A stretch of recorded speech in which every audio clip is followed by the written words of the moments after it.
Subscribe to our channel by clicking the subscribe button. Click the bell button and enjoy the latest uploads from our channel. अस्सलामु अलैकुम वरहमतुल्लाहि वबरकातुहू। दोस्तों, आज एक नई वीडियो के साथ मैं हाजिर हूँ। रात को झाड़ू मारना कैसा है? खबरदार कहीं आप भी ये काम नहीं कर रहे। दोस्तों, आप लोगों ने अक्सर सुना होगा कि रात को झाड़ू देना ठीक नहीं होता। हम अक्सर सुनते हैं कि हम लोग दूसरों को मना कर रहे होते हैं कि रात को झाड़ू मत दें, लेकिन आपने कभी सोचा है कि उसके पीछे क्या वजह है? एक दफ़ा का जिक्र है कि एक औरत हज़रत अली रज़ी अल्लाह की खिदमत में हाजिर हुई और अर्ज़ की कि अली, मेरे 3 बच्चे हैं और शोहर भी वो सब कमाने जाते हैं, बहुत मेहनत मजदूरी करते हैं, लेकिन फिर भी मेरे घर में बरकत नहीं है। मुसीबतें और परेशानियां मेरे घर में डेरा डाले हुए हैं। ऐसा क्या करूं कि मेरे घर में अल्लाह की रहमत हो जाए और तमाम मसाइल से छुटकारा मिल जाए।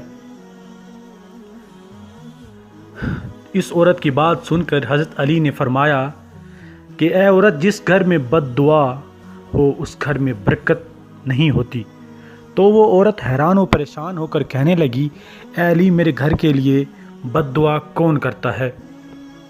तो इस पर आपने फरमाया कि बताओ कि तुम अपने घर की सफाई किस वक्त करती हो? तो वो औरत कहने लगी, ए अली, सफाई का तो कोई वक्त नहीं होता, बस कभी सुबह, कभी शाम, कभी रात की सफाई हो जाती है। तो इस पर आपने फरमाया कि औरत, अपने घर की सफाई सुबह उठ कर किया करो, रात को नहीं, क्योंकि जब सूरज गरूब हो जाता है तो जितने भी कीड़े मकोड़े ज़मीन पर रहने वाली मखलूक़ात घरों के कोने पकड़कर आराम करती हैं, सुबह का इंतज़ार करती हैं और अल्लाह ताला की बात करती हैं।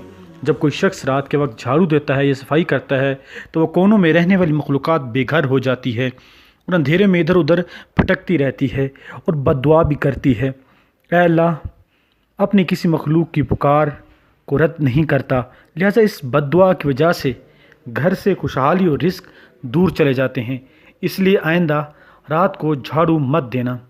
दोस्तों, आपको अगर ये वीडियो पसंद आई है तो आप अपने घर वालों को भी बताएं। अगर आप घर वाले सुन रहे हैं तो रात को झाड़ू देना किस तरह है।